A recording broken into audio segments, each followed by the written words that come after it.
I have a great time with my life, and I want to share it. I love living. I think that's infectious. It's something that you can't fake. Greatness is not this wonderful, esoteric, elusive, God-like feature that only the special among us will ever taste. You know, it's something that truly exists in all of us. It's very simple. This is what I believe, and I'm willing to die for it. Yeah. Period. It's that simple. I know who I am, and I know what I believe. I know who I am, I know what I believe. That's all I need to know. And that's all I need to know. So from there, you do what you need to do. Yeah. You know, and I think what happens is we make the situation more complex than it has to be. Because we're looking for complexity. There's got to be Absolutely. something complex to understand. It can't be that easy. No. We didn't grow up with the sense that where we were was where we were going to be. You know, we grew up with the sense that where we were almost didn't matter because we were becoming right. Something greater. The separation of talent and skill is one of the greatest misunderstood concepts for people who are trying to excel, who have dreams that want to do things. Talent you have naturally. Skill is only developed by hours and hours and hours of beating on your craft. I've never really viewed myself as particularly talented. Where I excel is ridiculous, sickening work ethic. You know, while the other guy's sleeping, I'm working. While the other guy's eating, I'm working. There's no easy way around it. No matter how talented you are, your talent is going to fail you if you're not skilled. Mm-hmm. You know, if you don't study, if you don't work really hard and dedicate yourself to being better every single day, mm-hmm. you'll never be able to communicate with people, with your artistry, the way that you want. So the only thing that I see that is distinctly different about me is I'm not afraid to die on a treadmill. You might have more talent than me, you might be smarter than me, but if we get on the treadmill together, right, there's two things. You're getting off first, or I'm going to die. It's really that simple. One summer, his dad tore down a brick wall on the front of his business and told 12-year-old Will and his 9-year-old brother to rebuild it, a job they said was impossible. It took them 1.5 years, but they did it. And he said, now don't you ever tell me it's something that you can't do. You don't try to build a wall. You don't set out to build a wall. You don't say, I'm going to build the biggest, baddest, greatest wall that's ever been built. You don't start there. You say, I'm going to lay this brick as perfectly as a brick can be laid. Yeah. And you do that every single day. And soon you have a wall. And soon you have a wall. You know, it's an idea that my grandmother always had, that you know, if you're going to be here, then there's a necessity to make a difference. She always instilled the responsibility, the spiritual responsibility that you have to make every group you come in contact with better. I want to do good. Yeah. I want the world to be better because I was here. I want my life, I want my work, my family, I want it to mean something. And it's like, it has, if you are not making someone else's life better, then you're wasting your time. You know, like your life will become better by making other lives better.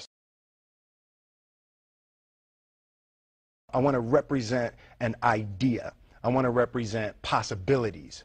I want to represent the idea that you really can make what you want. One of my favorite books is The Alchemist, Paulo Coelho, and that's just, I just believe that. I believe that I can create whatever I want to create. The first step before anybody else in the world believes it is you have to believe it. There's no reason to have a plan B because it distracts from plan A.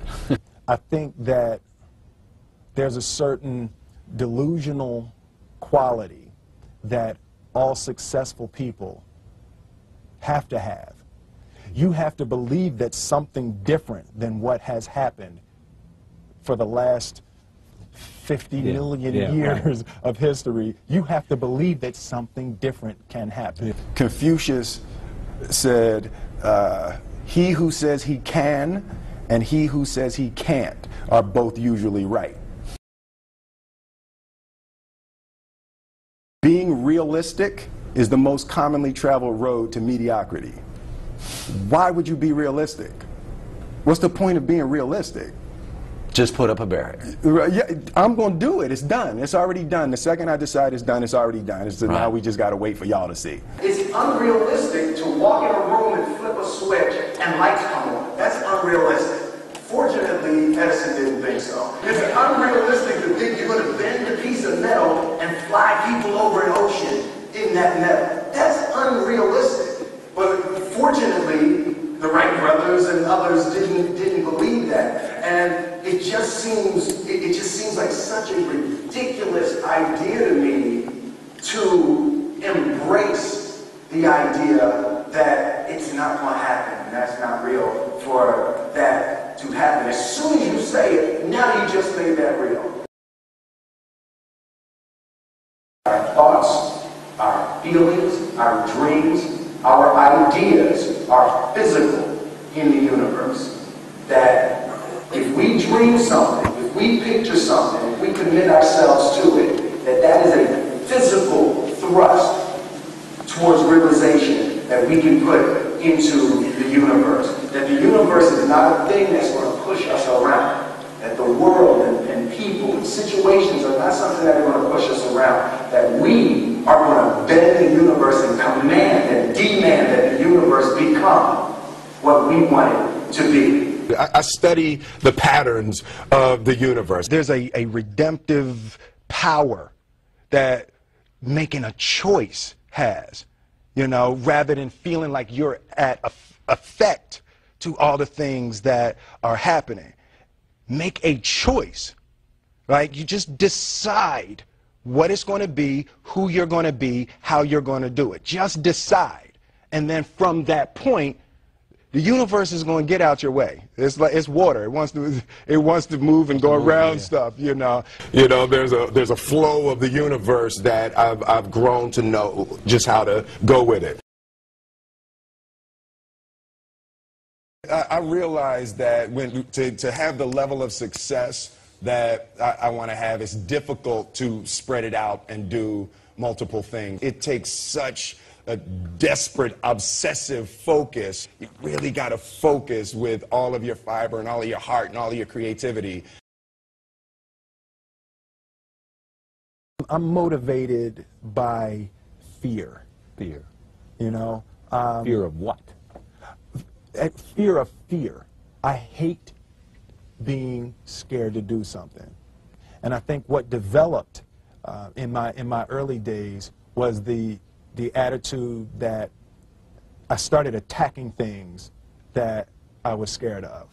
It was Franklin Roosevelt said the only fear you have to fear is fear itself. Absolutely. Remember that? Absolutely. Yeah.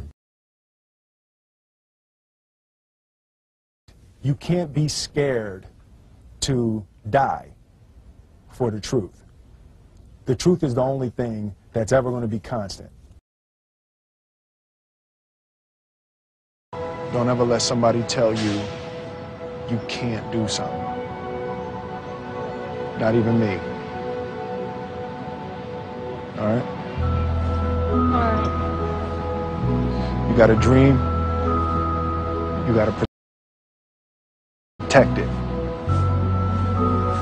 People can't do something themselves. They want to tell you you can't do it.